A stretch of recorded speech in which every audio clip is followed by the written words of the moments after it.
Hoje a gente vai falar de algumas coisinhas que tem a ver com aquela parte de confiabilidade que a gente explorou lá atrás, né? Então, a gente estava falando sobre confiabilidade de um produto, então, ou de um, como que se diz?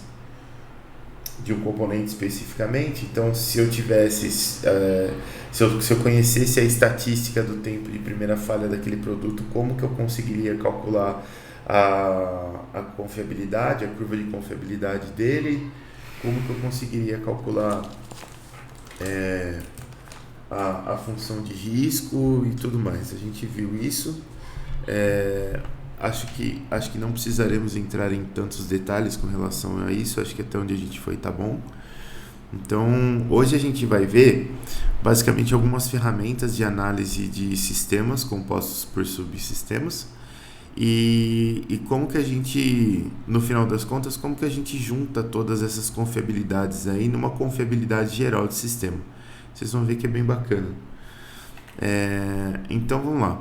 Nas aulas anteriores, o que a gente viu? A gente viu que o sistema é composto por subsistemas e cada subsistema tem sua confiabilidade.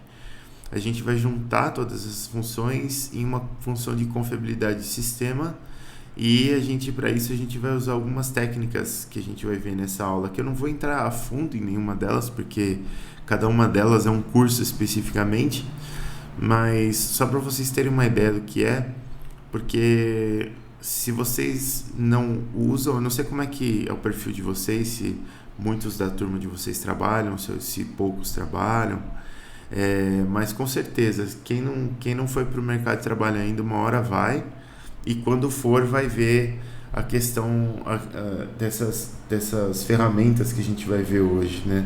Talvez vocês já ouviram falar de um FEMEA da vida, de um FTA.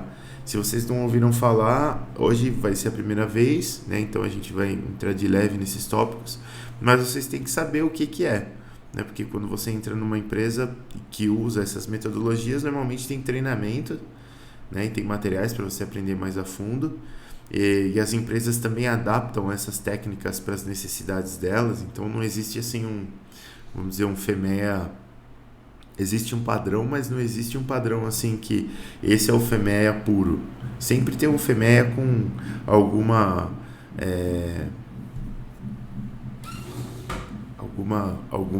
adaptação das empresas aí e tudo mais.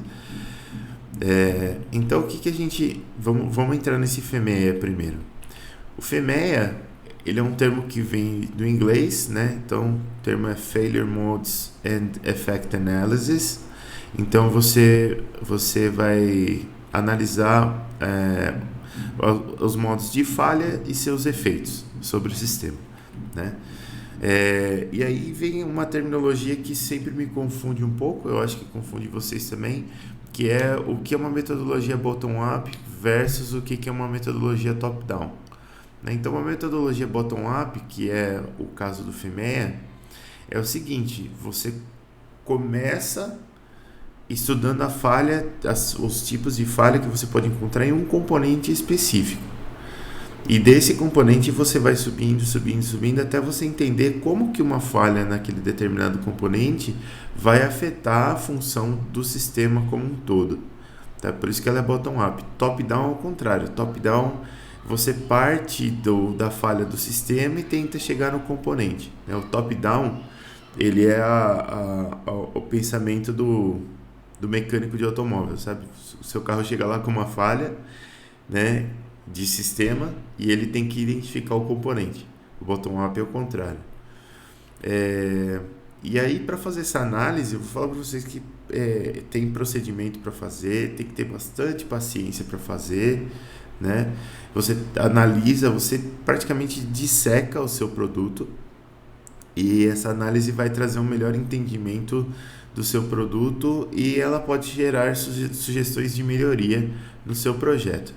E a UFME é bacana porque, além de tudo isso daí, além de você estudar o seu produto, de você entender onde você pode colocar melhorias, você pode utilizar o FEMEA também para planejar a manutenção de um sistema, se ele for um sistema que é suscetível à manutenção, né? Então, você entendendo como funciona o sistema e você entendendo como cada falha pode afetar o sistema, você pode meio que classificar essas falhas, tentar classificar essas falhas em termos de tempo de inoperatividade da máquina, severidade da falha e tudo mais. E com relação a isso, você pode fazer um planejamento da sua manutenção. Então, lembra que eu falei para vocês que nem tudo é suscetível à manutenção preventiva, né? Ou preditiva. Às vezes, tem determinadas coisas que a gente deixa falhar mesmo, né? Uma das antigas aí, não sei se vocês se lembram desse componente elétrico, mas é o fusível, né? O fusível de uma casa é o que fazia o papel do disjuntor hoje, né? Então, se você tivesse um excesso de corrente ali por um acaso, o seu disjuntor ele abre, né? Então ele protege a sua casa de um curto-circuito aí. E no caso de um fusível, ele tinha um filamento dentro de um metal que, se você passasse muita corrente por ele derretia e abria o fusível, né? Então, o fusível é uma coisa que não se fazia manutenção preventiva de fusível, você esperava ele falhar mesmo, né? Então, lembra sempre do fusível aí quando você for pensar em manutenção, porque nem tudo a gente faz manutenção preventiva, às vezes a gente deixa falhar mesmo, dependendo da severidade da falha, né? Então, o FEMEA, ele entra nesse sentido de você entender como que cada parte do seu sistema vai trazer uma falha com mais ou menos severidade e aí você poder fazer um planejamento da sua manutenção. Quais que são os objetivos do FEMEA? Ele tem alguns objetivos. O primeiro é garantir que todos os modos de falha concebíveis e seus efeitos no sucesso operacional do sistema foram considerados. Então, isso é muito difícil de fazer. Na verdade, o FEMEA ele funciona bem em sistemas específicos, né? Então, eu já vi FEMEA sendo aplicado, por exemplo, em disco de embreagem. Eu falo muito de veículo porque eu sou da área, tá, pessoal? Desculpa aí.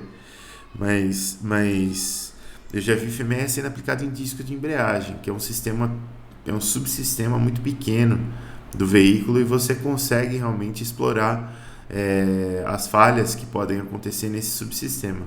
Agora, se você pegar um veículo como um todo e tentar fazer um FEMEA dele, é interminável, né?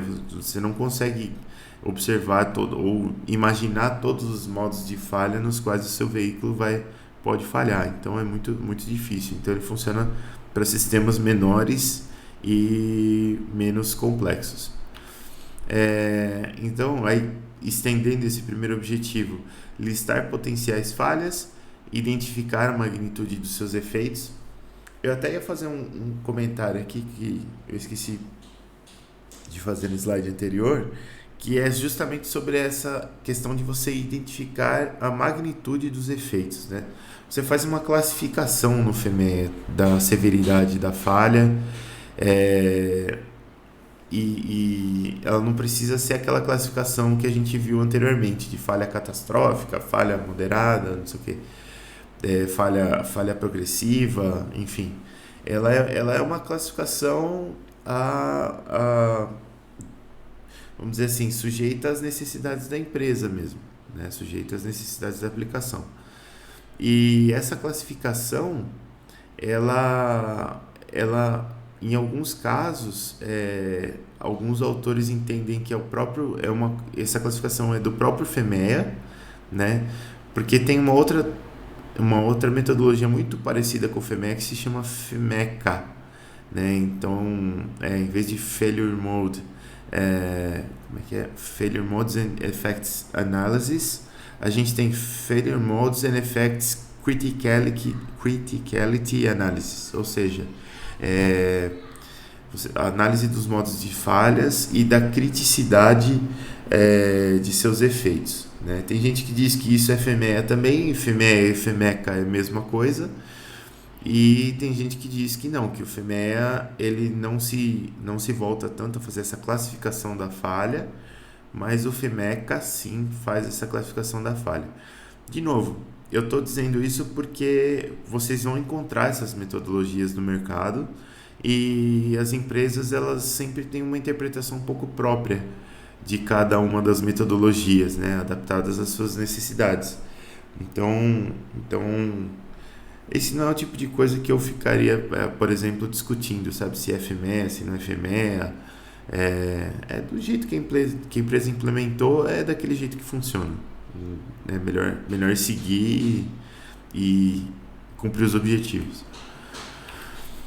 Depois, outro objetivo do FMEA é que fornecer a documentação histórica, isso aqui é muito importante, para futura referência e para suportar a análise de falhas em campo e a consideração de mudanças de projeto.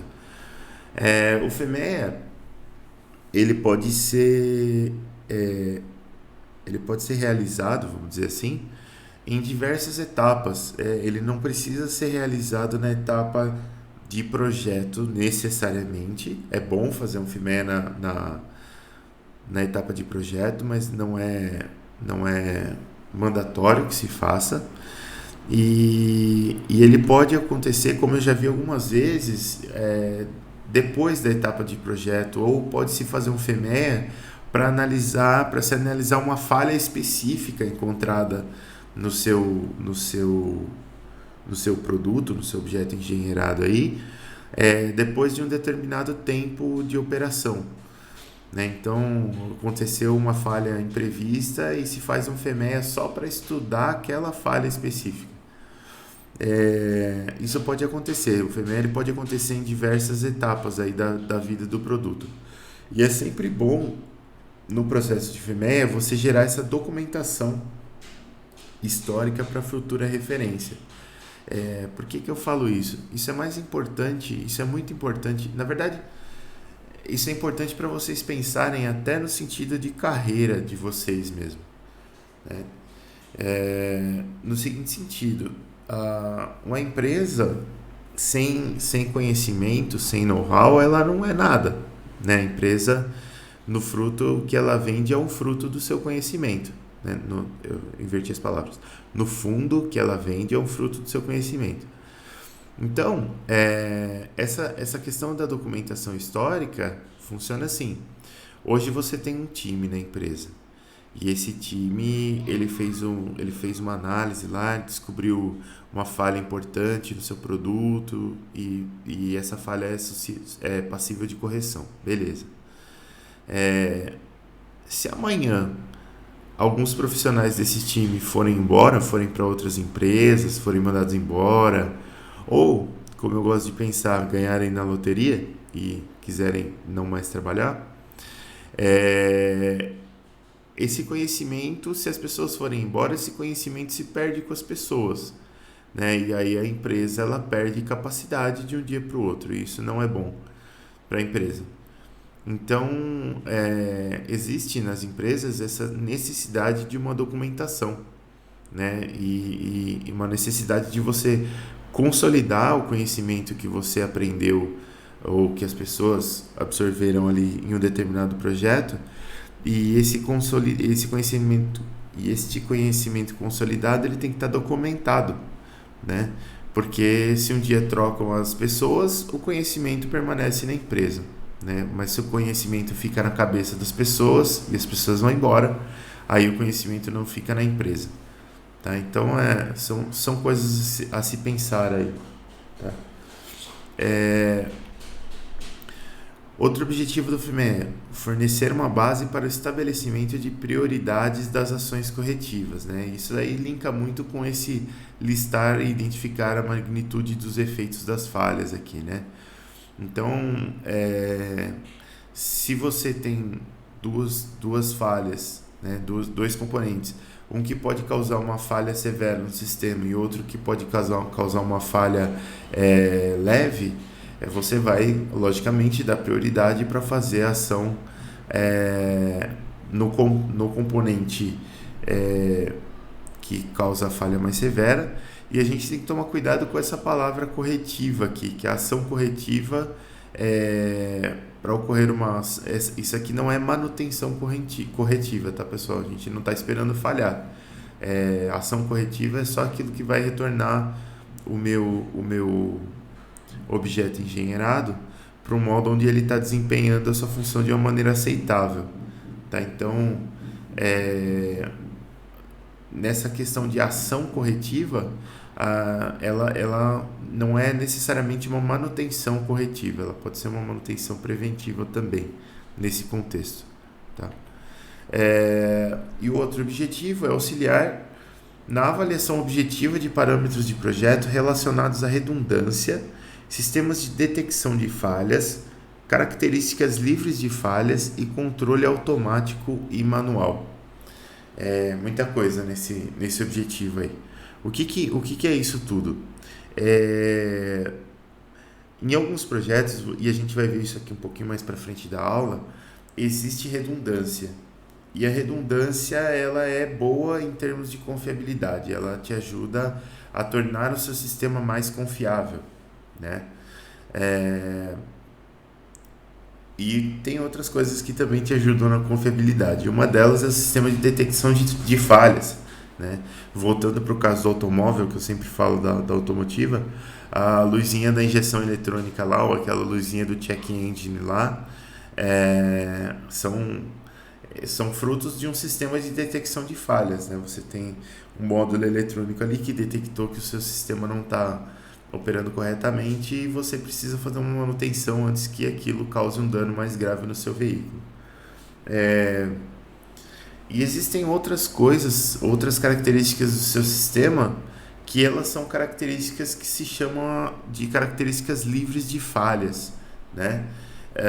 O que é uma característica livre de falhas? Vamos ver se eu consigo explicar para vocês. Tem alguns componentes do veículo que eles são projetados para durar pelo menos a vida útil do veículo. Pelo menos a vida útil do veículo. Ou não do veículo, mas vamos dizer assim, do subsistema ao qual aquele componente pertence. Então, por exemplo, eu vou falar de novo no exemplo de embreagens porque é o que eu conheço.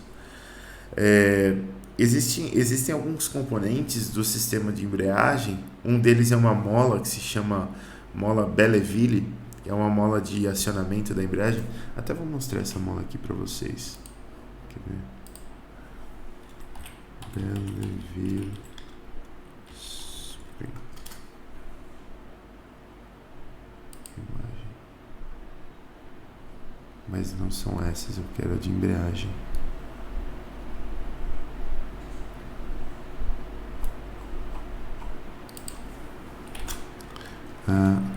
Ela tem outro nome, é mola diafragma.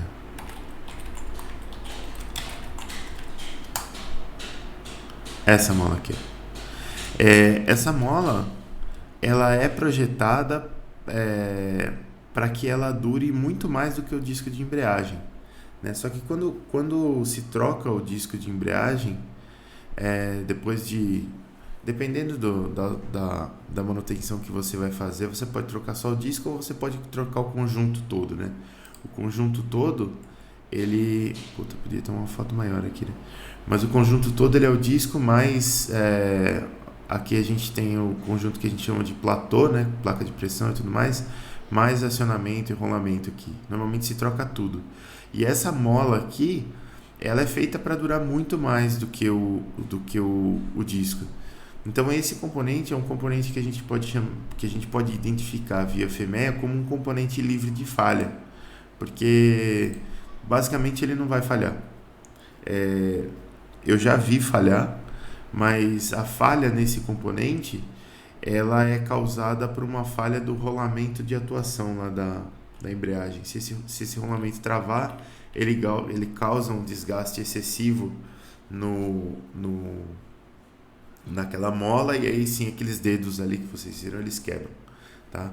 Mas no FEMEA você consegue inclusive detectar sistemas livres ou características que sejam livres de falhas do seu sistema. Isso tudo pode te ajudar na questão de controle, né? De controle, por exemplo, se você tiver uma transmissão, sabendo da confiabilidade dos itens e dos sistemas, você consegue fazer um controle dessa transmissão e você consegue fazer esse controle de forma automática ou de forma manual. Tem outros sistemas que a gente consegue fazer isso também, tá? Mas esse último tópico aqui, ele é inteiramente voltado para confiabilidade, né? Então você tem redundância, você tem sistemas de detecção de falhas, sistemas livres de falhas e, por fim, o controle desses sistemas aí. Procedimentos do FIMEA, né? Como que eu realizo um FIMEA? Eu preciso primeiro determinar as funções do item que eu estou analisando. Depois eu preciso identificar todos os seus modos de falha. Depois eu preciso determinar os efeitos de cada falha, os efeitos da falha para cada modo de falha. E esses efeitos eles são no componente e no sistema como um todo, né? Como que o componente vai se comportar quando ele apresentar essa falha e como o sistema como um todo vai se comportar quando ele apresentar essa falha. Depois, classificar a falha por seus efeitos na missão e operação do sistema aqui, né? Missão no caso é aquele, entra naquela questão da função do sistema, né? Do que aquele sistema tem que fazer. Então a gente tem que classificar a falha pela maneira como ela influi, né? Como ela interfere na função do sistema e também na sua operação que está relacionada aí. Determinar a probabilidade de ocorrência da falha, que é algo extremamente importante para nós, e identificar como esse modo de falha pode ser detectado. Isso aqui é especialmente importante para aplicações tolerantes a falhas. O que é uma aplicação tolerante a falha? É uma aplicação que tem que continuar funcionando mesmo que ocorra a falha. E a gente encontra muito isso em aviação comercial, né? Um avião ele tem vários sistemas de redundância, né? Por exemplo, a gente tem sistemas de acionamento do trem de pouso, por exemplo, que ele é um sistema hidráulico, mas o sistema hidráulico pode falhar, e ele pode falhar por diversas causas. Uma das causas pode ser pelo fato de as turbinas do avião não estarem gerando, ou, por exemplo, as turbinas falharam, e as turbinas são o que movimenta a bomba hidráulica ou as bombas hidráulicas do avião. Então, se a turbina falhar, você vai ter uma falha nos sistemas hidráulicos, porque você não tem mais pressão hidráulica. Então, primeiro que os aviões eles têm um sistema auxiliar para gerar pressão hidráulica, um sistema elétrico que ele pode ser acionado no caso de falha das turbinas. E segundo, que se esse sistema também falhar, ou se ocorrer uma outra falha que esse sistema não consegue corrigir, por exemplo, tem uma perfuração em alguma mangueira ali do sistema hidráulico e aí não adianta você gerar pressão hidráulica porque você tem vazamento. Então, como que funciona? O trem de pouso do avião ele também tem um sistema onde você consegue fazer a abertura manual, né? O engagement lá do trem de pouso, você consegue fazer ele manual por gravidade, manualmente, né? Com um sistema de cabos de aço lá e tudo mais. Então são sistemas de redundância e lógico, o avião, como todo mundo já conhece, quando tem uma falha detectável, ele soa alarmes na cabine lá para que o piloto saiba que aquilo é uma falha e ele tem procedimentos para seguir no caso de cada falha específica. Então, essa questão de identificar o modo de falha, identificar como ele pode ser detectado é muito importante, e você vê que no caso da aviação comercial é extremamente importante porque o avião ele tem que ser algo tolerante a falhas. Não é só o sistema de trem de pouso, a gente tem vários sistemas na aviação comercial que tem redundância, que tem que ser tolerantes a falhas, e até o sistema de software do computador do avião ele tem que ser tolerante a falhas, né? Então, um sistema operacional de um avião, por exemplo, ele não pode dar tela azul. Imagina que você está em pleno voo e deu tela azul lá no seu painel, então não funciona, não vai funcionar. Então existem estratégias, inclusive via software, para que você identifique uma falha de software e lide com essa falha sem travar o programa, sem tornar um avião inoperante, para que você possa seguir com os passageiros até um lugar, ou até um ponto onde, ou até o destino final, ou até um lugar onde você consegue pousar em segurança e fazer a manutenção necessária. Tá? Esse negócio de manutenção é especialmente interessante em aviões. Aí tem mais um aqui, ó. Identificar quaisquer mudanças de projeto que possam eliminar o modo de falha ou, se não possível, mitigar ou compensar os seus efeitos. Então isso daqui é outra coisa importante, né? Se você identifica lá que você consegue fazer uma alteração no seu projeto para melhorar a confiabilidade de um produto, tem várias questões aí que envolvem essa alteração, se realmente quais que são os custos para fazer essa alteração, e quanto mais cedo no projeto você conseguir identificar essa alteração, melhor, porque aí você evita diversos cursos de mudança, né? Quando você está na etapa só de projeto e desenho ali, é fácil você mudar as coisas, mas depois que você já implementou uma linha, por exemplo, e começou a produzir, mudar as coisas é muito mais custoso. Mas dependendo do caso, você tem que mudar de qualquer forma. Então o FMEA também serve para você identificar, né? Na verdade, eu acho que a função principal de um FMEA é você identificar como que você pode melhorar o projeto do seu produto para evitar falhas. E aí a gente tem o quadrinho do FMEA, né?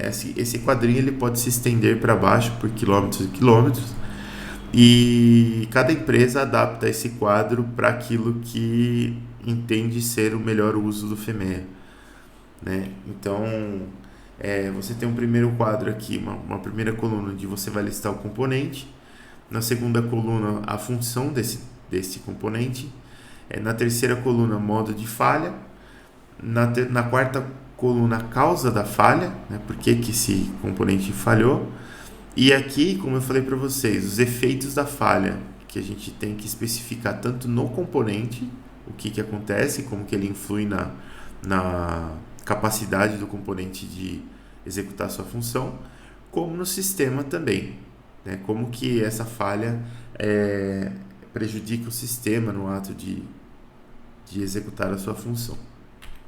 Beleza. Esse era o FMEA. A gente vai agora para uma outra metodologia totalmente diferente que se chama FTA. FTA vem do inglês também, a sigla é para Fault Tree Analysis, ou seja, a gente tem uma análise da árvore de falhas. Vocês vão ver por que isso se chama árvore de falhas.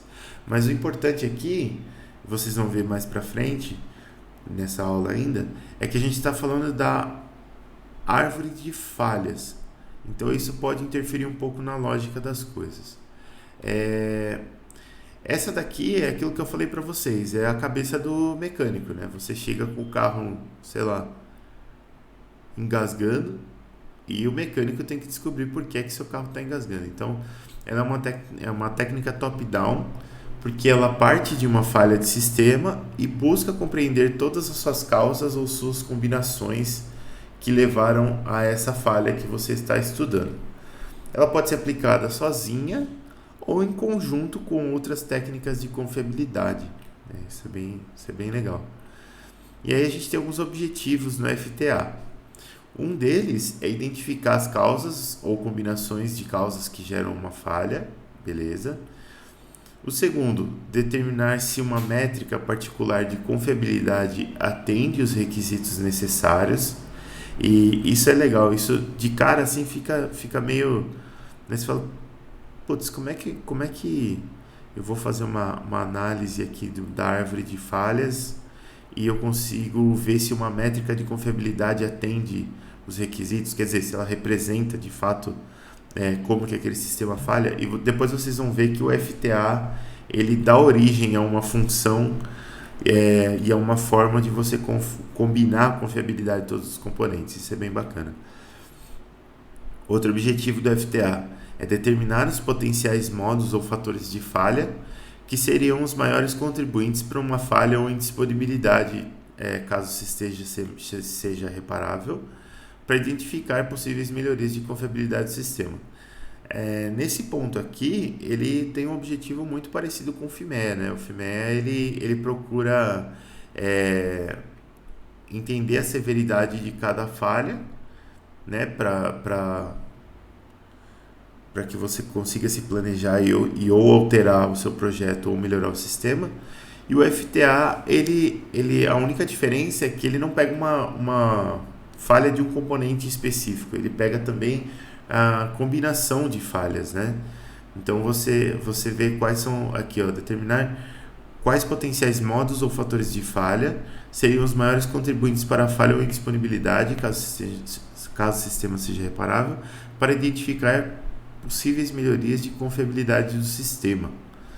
Tá? E essas melhorias de confiabilidade do sistema, vocês vão ver que às vezes eu consigo melhorar a confiabilidade do sistema com os mesmos componentes que já estavam disponíveis. Isso é muito legal. Outro ponto aqui, análise e comparação de alternativas de projeto para melhorar a confiabilidade do sistema. É um pouco parecido, né? E aqui, análise e comparação de alternativas de projeto, isso aqui é bem legal, porque você consegue comparar duas vertentes, por exemplo, duas formas que você encontrou para projetar o mesmo produto, e você consegue ver qual dessas duas formas tem mais confiabilidade, se você conhecer a confiabilidade dos seus componentes. Aí, para construir a árvore de FTA, a gente tem alguns símbolos aqui, e aqui eu queria perguntar para vocês um negócio. Vocês já viram, eu não sei se o curso de vocês vê isso, vocês já viram um negócio que se chama portas lógicas, pessoal? Vou até entrar no Teams aqui para ver como é que... Vocês... perguntaram o nome do canal aqui. Meu canal chama Engenharia Hardcore. Ele tá meio abandonado, eu preciso dar um up nele, mas é esse o nome.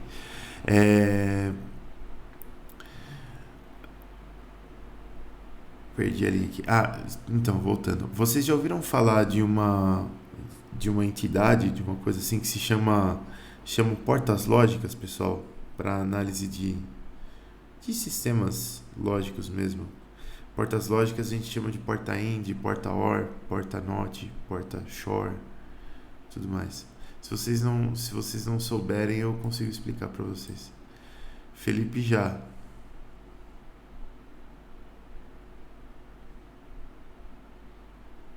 Mas eu vou explicar, tá? Não, né?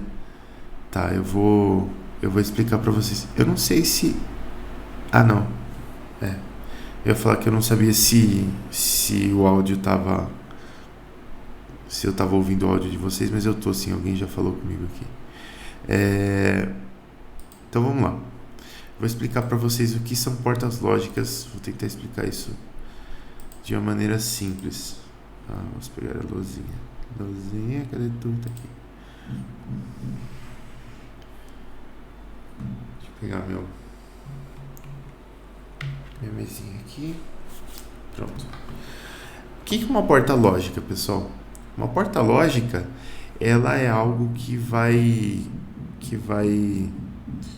fazer uma combinação de sinais binários para mim, tá? Então, primeiro eu tenho um sinal binário. Por que está no vermelho isso? Eu tenho um sinal binário, e isso, pela nomenclatura, vocês já sabem, né? Um sinal binário é um sinal X que ele só pode assumir dois valores exclusivamente. Ele pode assumir ou 0 ou 1. São só esses dois valores, tá? 0 a gente associa ao valor lógico falso, e 1 a gente associa ao valor lógico verdadeiro. Por que eu estou falando em valor lógico? Porque a gente vai trabalhar com lógica igual lógica de pensamento mesmo, sabe? Lógica como que eu vou explicar isso? É lógica de fato, não é nada que tem o nome lógica, mas signifique outra coisa. É lógica mesmo. Então, a gente tem quando a gente tem um sinal binário, que é um número binário, a gente pode fazer algumas operações com esses sinais binários aqui, e essas operações a gente chama de álgebra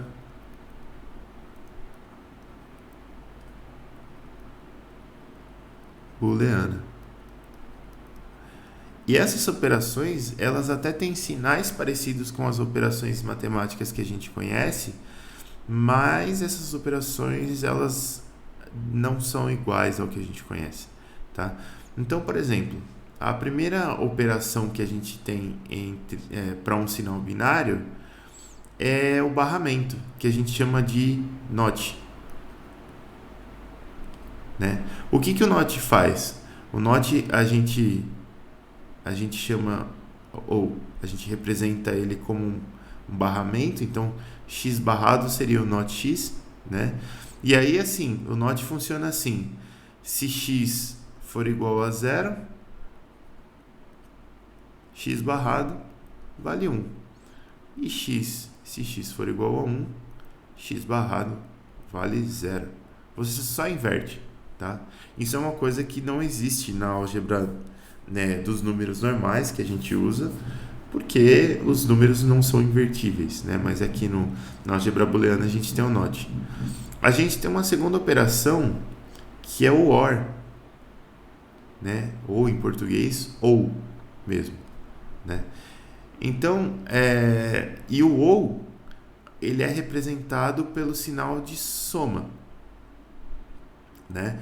Só que em álgebra booleana, como que funciona a soma? O ou funciona assim, ó: 0 ou 1 dá 1. Até aqui, beleza. 1 ou 0 dá 1. Até aqui, beleza. 0 ou 0 dá 0. Até aqui, beleza. Essas três linhas você nunca achou que você ia ver na faculdade, mas vamos lá. Vamos para a quarta linha agora, que essa você nunca achou que você ia ver na faculdade mesmo. 1 ou 1 igual a 1. Pã. Por que isso acontece, pessoal? Essa operação OR aqui, essa operação OU, qual que é o fundamento dela? O fundamento dela é o seguinte: eu tenho dois sinais aqui lógicos, certo? Eu vou ter um sinal A e um sinal B. Eu vou passar esses sinais por algo que a gente chama de porta lógica. Essa porta que eu estou desenhando com esse formato aqui, ela é uma porta OR. Ela é uma porta OU. E a saída dele aqui, X, como que funciona essa saída aqui? Ela funciona assim: X é 1 se A for 1 ou B for 1. Por isso que essa porta se chama porta OR, por causa desse OU aqui, ó. Tá certo? Então, se A for 1 ou B for 1, a saída é 1. Então, olha aqui, se a gente chamar esse primeiro de A e o segundo de B, aqui B é 1, saiu 1, aqui A é 1, saiu 1, aqui nenhum dos dois é 1, então saiu 0. Aqui os dois são 1. Então, se A for 1 ou B for 1, vai sair 1. Existe uma outra porta lógica, que eu não quero entrar em detalhes agora, mas existe uma outra porta lógica que ela se chama XOR. Esse X aqui vem de exclusivo, né? Então ela vai ser, para o XOR, o X vai ser 1 se A ou B forem 1 exclusivamente. Quer dizer, ou se apenas A for 1 ou se apenas B for 1. Então, para a porta XOR, essa linha aqui de baixo vai dar 1 mais 1 igual a 0, né? Ou 1 XOR 1 igual a 0.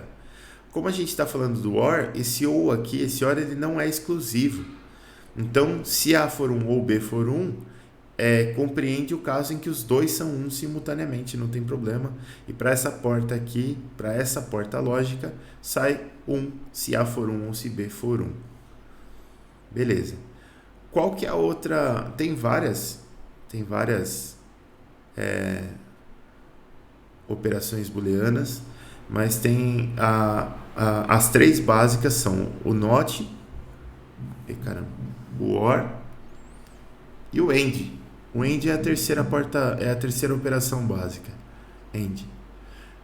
Né? Então, o AND a gente normalmente representa ele por um pontinho, né? Um sinal de multiplicação, igual, como se fosse o nosso sinal de multiplicação mesmo, porque ele é análogo. E aí já deu para entender pela lógica aqui, se ele só vai ser 1 se A e B forem 1 simultaneamente. Né? Então, a gente tem 1 e 0 é 0, 0 e 1 é 0, 0 e 0 é 0 e 1 é 1. A porta AND a gente representa assim, ó.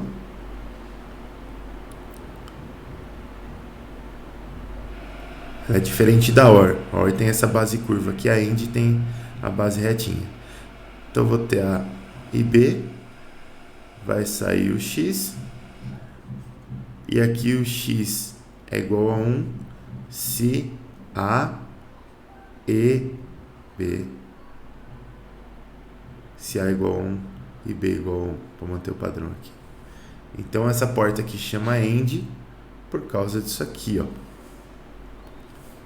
Essa aqui é a nossa porta AND. Essa representação com portas lógicas aqui a gente usa para muita coisa, pessoal, muita coisa. Então é assim que faz. O NOT ele tem uma representação com portas lógicas também, né? Então o NOT é uma porta que entra uma coisa só, e a gente normalmente representa assim, um triângulo com uma bolinha na ponta. Entra X, sai X barrado, né? E normalmente, quando a gente quer usar, às vezes a gente consegue combinar a porta NOT e OR ou NOT e AND. Por exemplo, se eu combinar uma porta NOT com uma porta OR, eu vou fazer uma porta NOR, por exemplo. Então a NOR, ela vai ser a porta NOT, a porta NOT com a porta OR. Como que funciona o NOR? O NOR, ele funciona assim, ó. Entra. Aqui você desenha uma OR, e na pontinha da porta OR você põe uma bolinha. Então vai entrar A e B, e a saída aqui ela vai ser A ou B, só que com NOT. Então ela é barrada. Isso é uma porta NOR. Tem a porta NAND. A porta NAND, ela é a porta NOT com a porta AND. E essa porta aqui a gente representa assim. Porta AND aqui, com uma bolinha na frente. Então vai entrar A, vai entrar B, e vai sair aqui A ou B, tudo isso barrado. Tá? Não vou ficar entrando muito mais a fundo nessa lógica, porque dá para entrar, tem um monte de coisa que dá para fazer, não precisa, a gente não vai precisar para cá, por isso que eu não vou entrar, mas depois a gente consegue brincar com isso. Mas vamos dizer assim, por exemplo, você consegue tratar de qualquer coisa que tenha uma lógica binária, uma lógica do tipo verdadeiro ou falso, com portas lógicas. Isso é muito legal. Por exemplo, eu estou num restaurante e quero saber se uma mesa pagou. Uma mesa pagou se todo mundo que está naquela mesa pagou. Então eu vou ter para saber se a mesa foi paga, eu vou ter que usar uma porta AND, né? Se A pagou, e B pagou, e C pagou, e D pagou, então a mesa pagou. Se não, a mesa não pagou ainda. E assim por diante. A gente consegue brincar com essa lógica aqui. Voltando lá para nossa árvore, repara que a gente tem uma porta OR aqui e uma porta AND aqui, né? E essas portas aqui são aquilo que você precisa saber como funciona.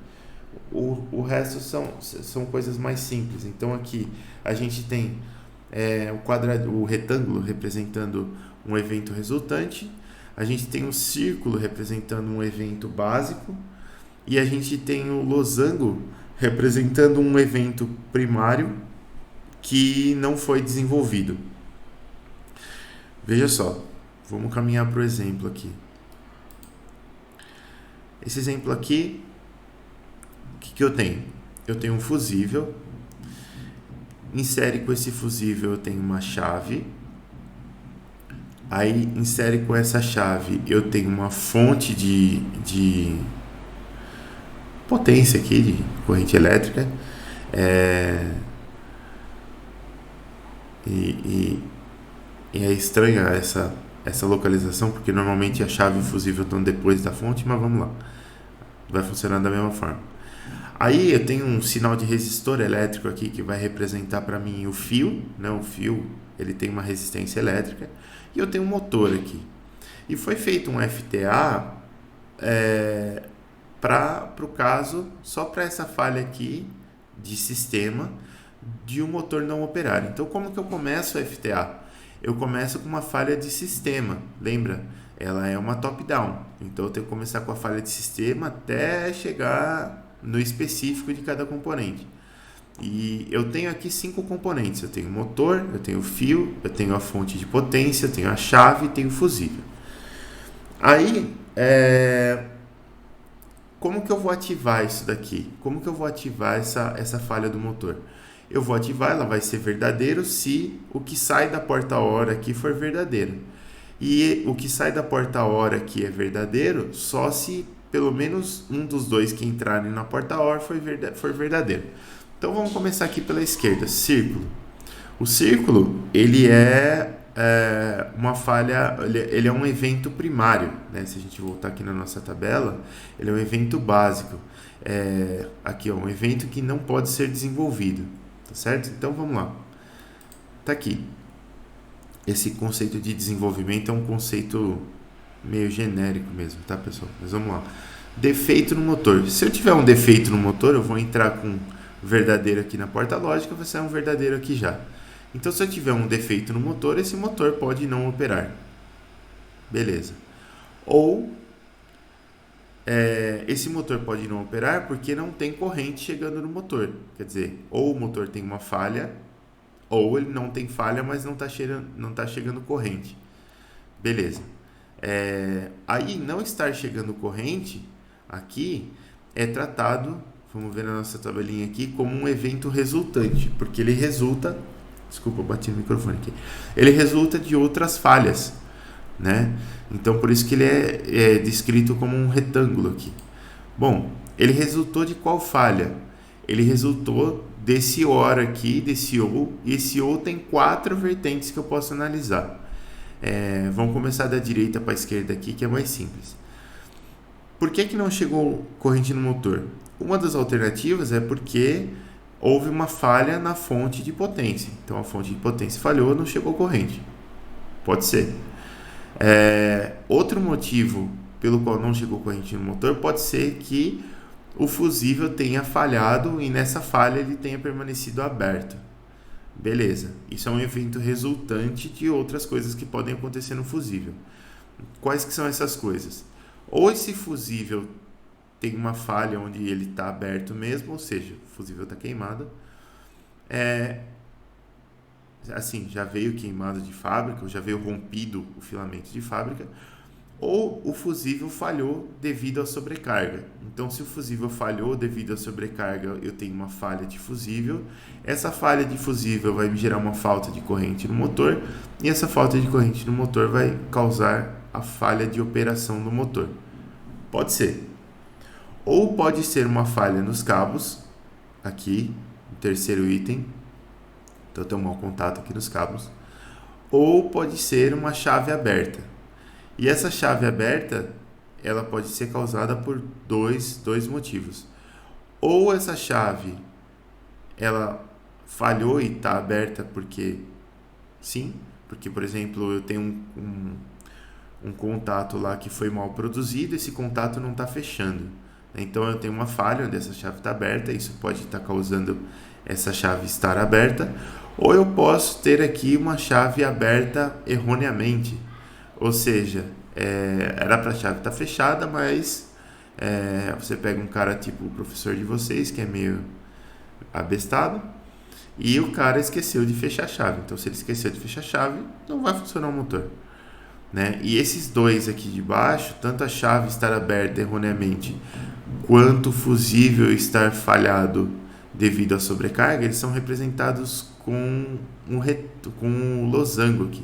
Por que eles são representados com losango? O losango, ele representa um evento não desenvolvido. O evento não desenvolvido é um evento primário que representa uma parte do sistema que ainda não foi desenvolvida. Ou seja, aqui eu poderia estender isso aqui para baixo. Porque é que esse evento aqui não foi... Por que é que essa chave aqui está aberta erroneamente? Foi de fato porque eu não fui lá e apertei, ou porque aconteceu alguma coisa. Não sei, não consigo imaginar o que outra coisa aqui, mas eu poderia expandir isso. E aqui também, falha do fusível devido à sobrecarga. O que causou essa sobrecarga? Pode ter sido uma sobrecarga devido a uma falha na fonte, que é um curto-circuito na fonte, por exemplo, ou pode ter sido um curto-circuito no motor que causou essa falha, enfim, poderia ser desenvolvido isso aqui para baixo e ainda não foi desenvolvido, tá? Então, quando a gente fala de árvore, o que é importante? Né? Tem até uma terminologia que é importante para a topologia de árvore aqui, que são folhas. O que são as folhas da árvore, pessoal? As folhas da árvore são o seguinte, cada um desses caras aqui que não é uma porta lógica é um nó. E esse nó ele é uma folha quando ele não tem nós para baixo dele. Ou seja, esse nó aqui de fato é um nó porque ele diverge em 4 ramos aqui. E quando ele não diverge, quando não tem nada para baixo dele, ele é uma folha da árvore. A gente chama isso de folha da árvore. Então, numa árvore de FTA, as folhas elas só podem ser ou círculos ou losangos. Tá certo? Se for um círculo, é um evento que eu não consigo desenvolver, que eu não consigo expandir essa árvore aqui para baixo. E se for um losango, é um evento que eu consigo expandir, que eu consigo desenvolver. É meio difícil, não é sempre fácil saber se você pode desenvolver ou não uma determinada folha, né? Um determinado evento.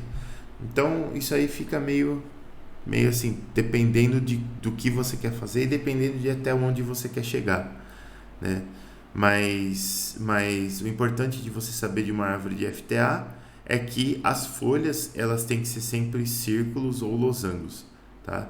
Se não for uma folha, necessariamente o nó tem que ser um retângulo, tem que ser um algo aqui que tem causas que vão chegar nele. E aqui nessa árvore de FTA você tem várias portas OR aqui, e isso se deve essa sequência de portas OR se deve ao fato de ou está muito relacionado ao fato de todos esses elementos aqui estarem em série no circuito elétrico, tá? Então, como eles estão em série, se qualquer um deles falhar, ou um ou outro, não exclusivamente, o seu motor vai parar de funcionar. Então é por isso que a gente tem tanta porta OR aqui. Em outros sistemas diferentes, você pode ter portas OR, AND, NOT, enfim, vários outros tipos de portas aqui, tá? Mas as básicas são AND, OR e NOT. Com AND, OR e NOT a gente faz todas as portas.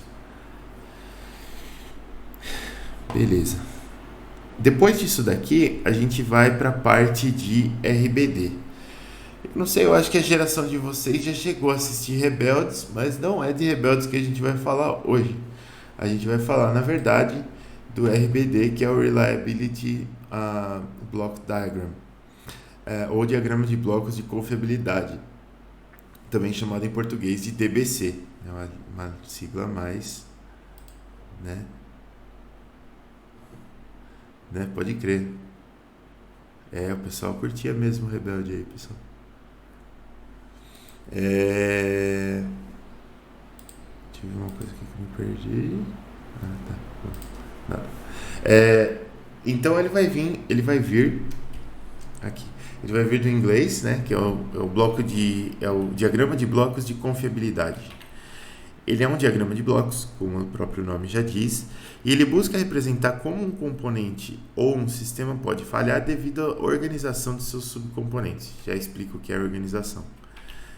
Cada componente vai ser representado por um bloco com 2 terminais que estarão imaginariamente conectados caso o componente esteja operante e desconectados caso esteja inoperante.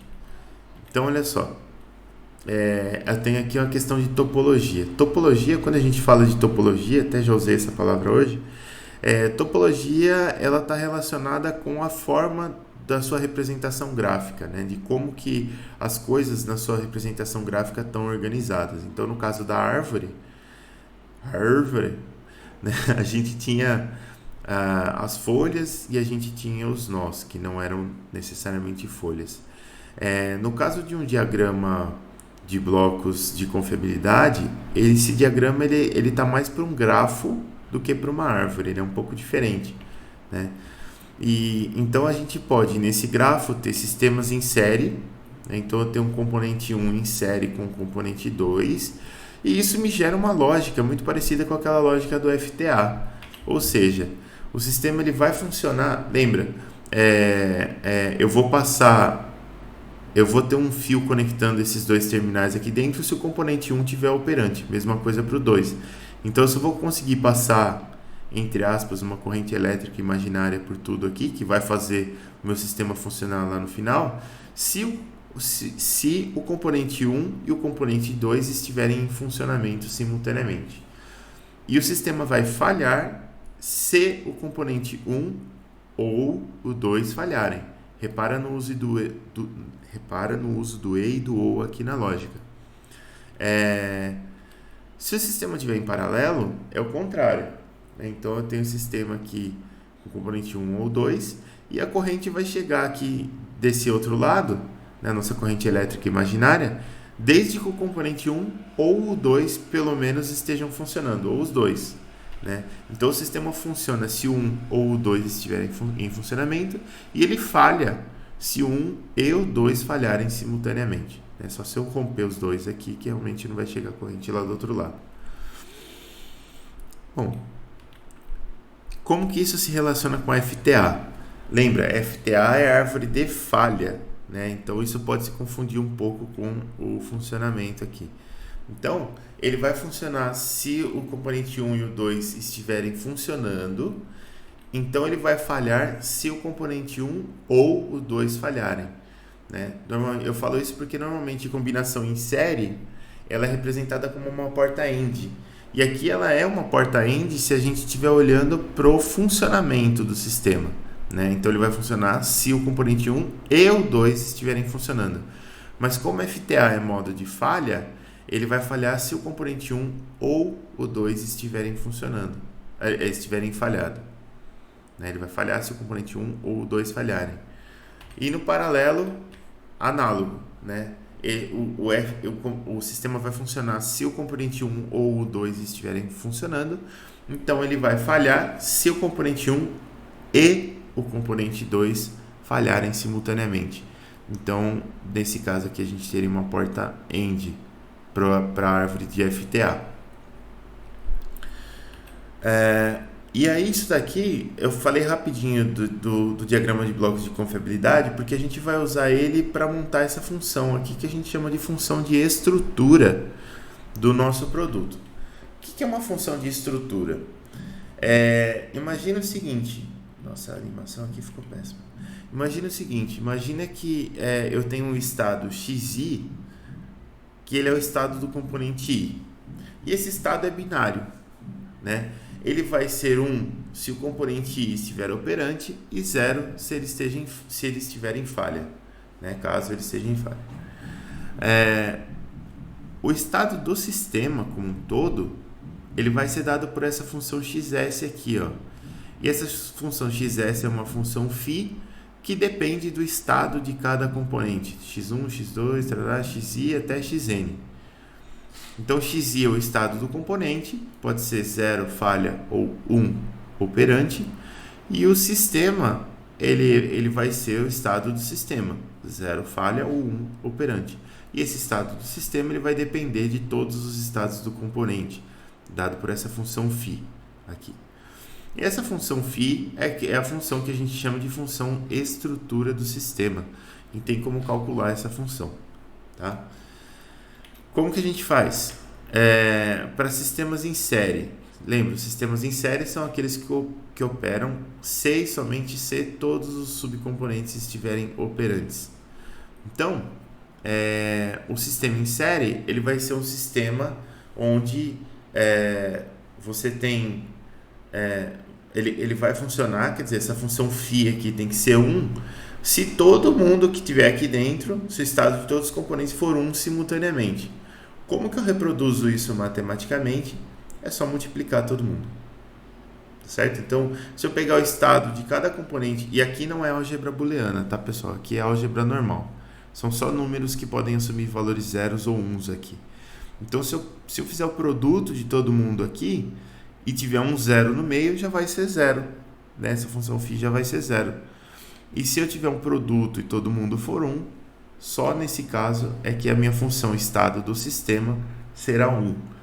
Então, se o sistema tem componentes em série, no sentido de confiabilidade, a confiabilidade, o estado desse sistema vai ser o estado de todos os subcomponentes aí multiplicados. Em paralelo é um pouquinho mais chato de pensar, porque o sistema em paralelo ele é um sistema que vai falhar se e somente se todos os subcomponentes falharem. Então, o que é a falha do sistema? Ele é 1 menos o estado do sistema. Né? Então, se o meu sistema ele tiver operante, então o que vai acontecer? Essa função aqui, essa função φ vai ser 1. Se o sistema estiver inoperante, a função φ vai ser 0. E quando o sistema está inoperante, é que eu quero que essa característica aqui de sistema inoperante seja 1. Beleza. E quando que o sistema vai estar inoperante? Ele vai estar inoperante, o sistema em paralelo, quando todos os subsistemas falharem simultaneamente. Ou seja, eu quero a falha do sistema 1, a falha do sistema 2, a falha do sistema 3, a falha do sistema N, tudo isso simultaneamente. Então, a falha do sistema 1, ela vai ser 1 menos o estado do sistema 1, né? Lembra, o sistema 1 é operante quando x1 é 1, tá certo? Então, x1 é a função que vai me dizer se o sistema é operante. 1 menos x1 é a função que vai me dizer se o sistema está em falha. Né? Então, 1 menos x1 vai dar 0 se o sistema estiver operante, e 1 menos x1 vai dar 1 se x1 for 0, ou se o sistema estiver falhado. Né? Então, o que eu vou ter aqui? Ó? A falha do sistema, quando o sistema é paralelo, ele é o produto de todas as falhas dos subsistemas. Beleza. E eu quero saber como que eu chego na função de forma, né? A função de estrutura desse sistema aqui. Como que eu faço isso? Eu passo esse 1 para o outro lado e multiplico os dois lados por menos 1, porque isso aqui é álgebra normal, não é álgebra booleana. Quando eu passar... primeiro, né? Antes de passar esse 1 para o outro lado, essa expressão que está aqui do lado direito eu consigo escrever nessa forma de produtório. Então, isso aqui é o produto de 1 menos xk aqui para todos os componentes. Agora sim eu consigo passar esse 1 para o outro lado e multiplicar por menos 1 dos dois lados. Então, a gente vai ter que, para um sistema em paralelo, a função de estrutura dele vai ser 1 menos o produto das funções de falha de cada componente. A função de falha é 1 menos a função de estado dele. Beleza. Como que eu uso isso? Eu uso isso assim, ó. Vamos determinar a função de estrutura do sistema a seguir. Então, eu tenho esse sistema aqui. Ele é um rádio, né? Então, ele é um sistema de som antigo. Então, ele tem um CD player, ele tem um sintonizador aqui FM, Esses dois aqui vão mandar sinal para um amplificador de sinal, e esse amplificador de sinal vai mandar sinal para dois alto-falantes, certo? Então o sistema ele vai funcionar assim, ou o CD player ou o sintonizador vai mandar sinal para o amplificador, e o amplificador vai mandar sinal para as duas caixas aqui, tá? Esse diagrama ele já é um diagrama de blocos de confiabilidade, né? Então ele está mostrando aqui que, olha, como que eu vou representar a falha do meu sistema rádio? Eu vou representar da seguinte forma: o rádio ele não vai funcionar completamente se o amplificador parar de funcionar, por exemplo, porque aí eu não tenho como passar corrente de um lado para o outro aqui. Ou ele não vai funcionar completamente se o CD player ou o sintonizador pararem de funcionar simultaneamente. Se um deles estiver funcionando, a gente ainda vai entender que o meu rádio está funcionando. Não completamente, mas está funcionando. E eu só vou deixar de ouvir o som que sai do rádio se os dois alto-falantes falharem simultaneamente. Então, se pelo menos um estiver funcionando, a gente ainda está considerando que o sistema funciona, ele cumpre a sua função. Pode não ser da melhor maneira, mas ele cumpre. Beleza. Isso aqui não é único, tá? Você pode, se você for um cara exigente, você pode pôr todo mundo em série aqui, e se qualquer coisa não estiver funcionando, você fala, olha, não está funcionando. Mas a pessoa que bolou esse diagrama aqui não era uma pessoa exigente. Como que eu determino a função de estrutura desse sistema aqui, ó? Vamos jogar ele lá na lousinha. E a gente brinca com esse sistema aqui. Então, aqui, ó. Vou deixar ele aqui no cantinho, vamos diminuir um pouco. E eu vou fazer o seguinte: eu vou dar nomes para esses componentes aqui. Eu vou chamar esse componente aqui de componente 1, para ficar fácil. Esse é o 2, esse é o 3, esse é o 4 e esse é o 5. E para facilitar a nossa vida, eu posso criar grupos de componentes aqui. Então vamos dizer assim, eu vou criar 3 grupos aqui, ó. Eu vou deixar esse grupo aqui como um grupo A, este grupo aqui, que só tem um componente dentro, não tem problema, como grupo B, e este grupo aqui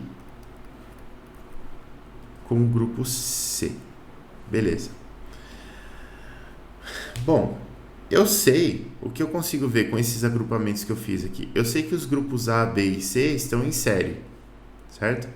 Então eu sei que a confiabilidade desse sistema aqui, no fim das contas, ele vai ser a confiabilidade do A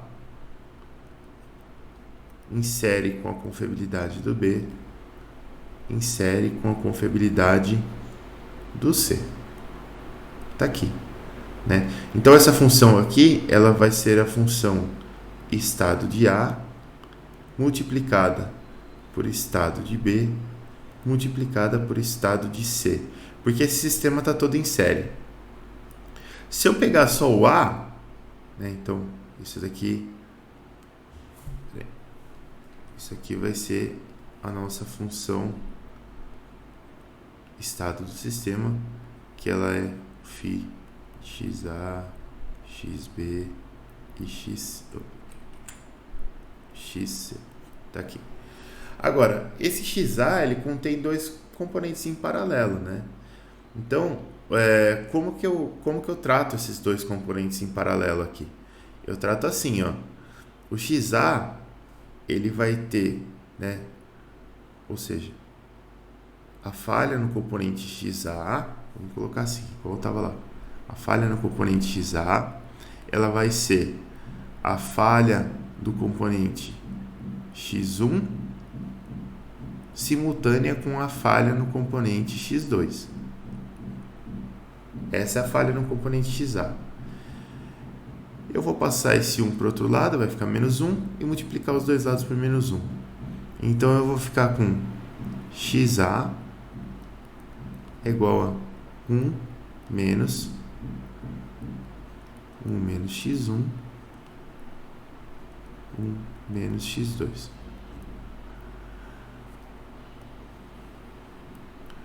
Aqui no sistema C é a mesma coisa. A falha no sistema C, ela vai ser igual à falha simultânea, tá certo? A falha simultânea no sistema 4 e no sistema 5. Vou passar esse 1 para o outro lado, vai ficar menos 1, e vou multiplicar os dois lados por menos 1. Então, XC, ele vai ser 1 menos x4, 1 menos x5. E, o mais simples de todos aqui, a confiabilidade ou o estado do sistema B, ele vai ser exatamente o estado do sistema 3. Né? Sem alterações aqui. Então, eu já conheço o XA, o XB e o XC. Eu já posso substituir aqui. Então, a minha função de estrutura agora do sistema, desse sistema do rádio aqui, que vai depender de x1, x2, x3, x4 e x5, ela é XA está aqui em cima, 1 menos x1, 1 menos x2, que multiplica xb, x3, que multiplica xc. xc está aqui, ó, é 1 menos x4, 1 menos menos x5. Tá aqui. Essa função aqui, ela é a função estado do meu sistema e ela é a função de estrutura do meu sistema. Beleza, essa função aqui. Para que a gente usa isso? A gente usa isso para o seguinte, quer ver?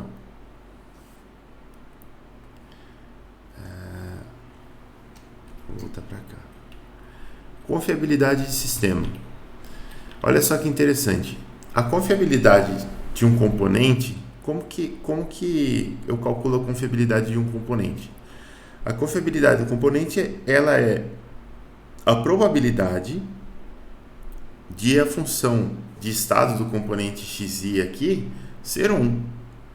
Né? Então, a confiabilidade R do componente, ela é dada por essa função de expectativa de xi aqui. Né? Então, a expectativa de xi é a probabilidade de xi ser igual a 1. Né? Qual é a probabilidade de xi ser igual a 1? Isso aqui é a função de confiabilidade, né?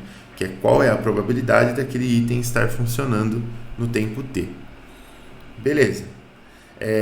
Isso é para um componente. A gente consegue definir a mesma coisa para o sistema, igualzinho, né?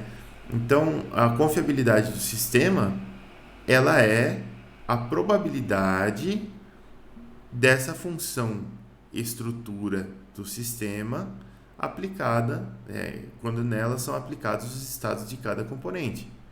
Então, qual é a probabilidade do meu sistema possuir uma função igual a 1? Ou seja, qual é a probabilidade do meu sistema estar funcionando? Isso é a confiabilidade do meu sistema. Bom, aí tem uma jogadinha matemática aqui, que a probabilidade de o meu sistema estar funcionando aqui, a probabilidade da função de forma de cada estado, né? Matematicamente a gente prova isso daqui, mas eu não quero ficar entrando em detalhes porque não vai agregar para nós. Mas a probabilidade da função de forma de cada estado, ela é a função de forma da probabilidade de cada estado. Certo? Eu consigo trocar esse φ com esse e de lugar aqui. Matematicamente isso é possível.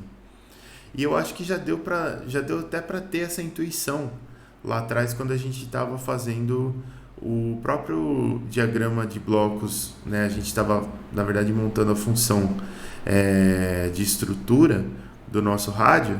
Já deu para ter mais ou menos essa intuição aqui de que se eu substituísse aquelas funções de estado por funções de confiabilidade de cada item ali, eu teria uma confiabilidade do sistema. E é o que acontece aqui, ó, pelo fato de eu poder fazer essa inversão aqui, a gente tem que a função de confiabilidade do meu sistema, ela é a função estrutura, função de estrutura do meu sistema, só que no lugar de aplicar a função de estado de cada item, eu vou aplicar a função de confiabilidade de cada item. Como que eu uso isso? Olha só, para esse mesmo sistema, a confiabilidade do sintonizador FM e a do CD player são de 90% e 95%, depois de 3 anos. A do amplificador é de 99% e a dos alto-falantes é de 85%. Calcule a confiabilidade desse sistema. Como que a gente faz isso? Volta lá.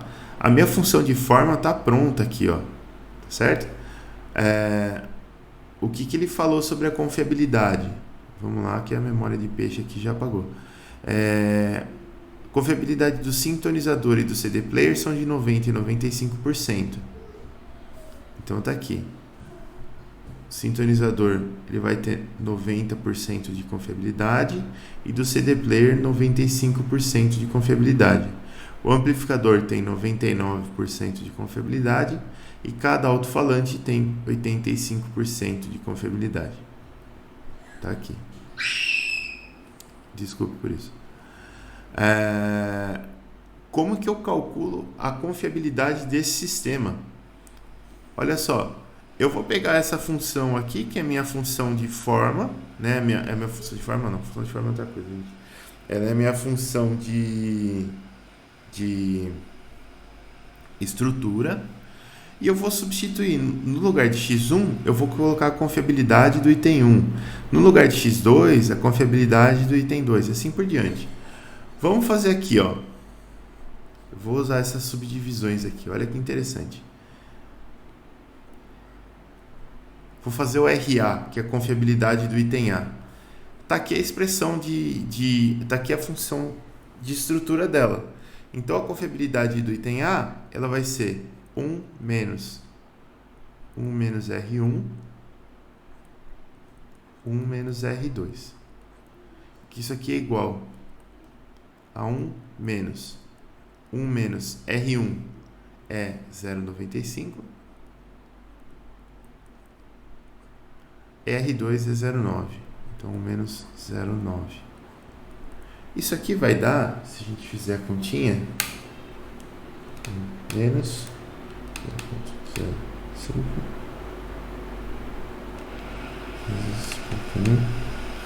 isso aqui deu 0,995. Bom, a função RC está aqui do lado.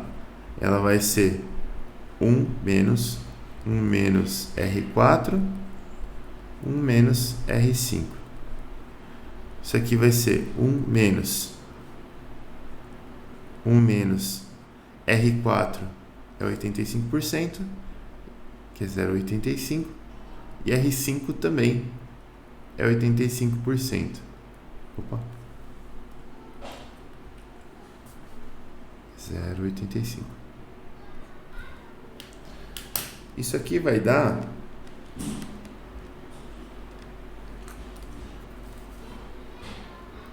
0,9775. E aqui no XB, RB vai ser R3, que é igual a 0,99. Beleza. Tá aqui. O RS, que é a confiabilidade do sistema, tá aqui. RA, RB, RC. Isso aqui vai dar 0,99 vezes 0,995 vezes 0,9775. Isso daqui dá 0,96288 e um monte de coisa para frente. Então, aproximadamente 96,3%. Olha só que interessante. A matemática aqui é bem simplesinha, mas isso aqui é muito legal. Primeiro, repara, no sistema A e no sistema C, eu tenho configurações em paralelo, né? E olha como uma configuração em paralelo aumenta a minha confiabilidade. Ó, eu peguei um item com 95% de confiabilidade e outro com 90%, e esse conjunto com dois itens em paralelo me dá 99,5% de confiabilidade. Do item C é mais pronunciado ainda, né? No item não, no subsistema C aqui é mais pronunciado ainda, porque eu peguei dois itens com 85% de confiabilidade e no fim das contas eu obtive um conjunto com 97,75% de confiabilidade. Então, você combinar coisas em paralelo gera um efeito de redundância no seu sistema e aumenta a confiabilidade do seu sistema. Ao ponto que você combinar coisas em série faz com que uma coisa dependa exclusivamente da outra, então reduz a confiabilidade. Repara que eu peguei um item de 99,5% de confiabilidade com um de 97,75% e outro de 99%. E o resultado final me foi um item de 96,3% de confiabilidade, porque os três itens aqui estavam próximos de quase 100% aqui, 99%.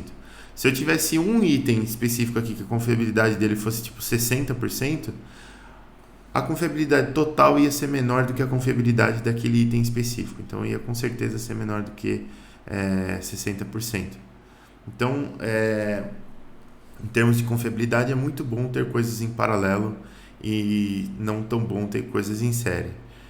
Lógico que nem sempre você consegue tudo em paralelo, então é preciso tomar cuidado com essas coisas. E aí, isso fecha todo aquele ciclo que eu estava falando com vocês, de por que principalmente o FTA, o FMEA também, mas o FTA e o RBD, o RBD, eles conseguem dar pra gente essa noção de como que eu melhoro o projeto, como que eu melhoro a confiabilidade no meu projeto, né? Porque eu consigo fazer se caso caiba, eu consigo fazer uma reorganização, eu consigo planejar algumas redundâncias ali em termos de confiabilidade para que a confiabilidade do meu produto final seja melhor.